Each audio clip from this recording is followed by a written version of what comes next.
रोहितला दशे 60% दराने एका मुद्दलाचे 3 वर्षाचे सरळ व्याज 2520 रुपये मिळाले तर मुद्दल किती?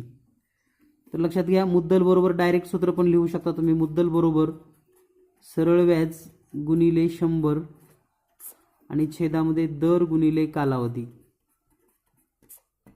त्या ठिकाणी सरळ व्याज किती आलेला आहे? 2520 गुणिले 100. दर किती आहे? 3. कालावधी दर आहे 7 गुणिले कालावधी आहे 3 वर्ष.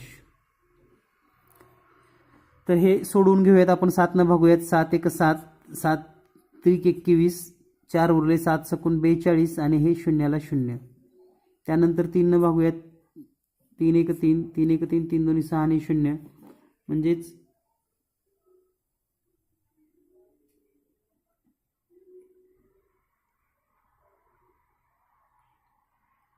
120 गुणिले 100 आणि हा गुणाकार येईल 12,000.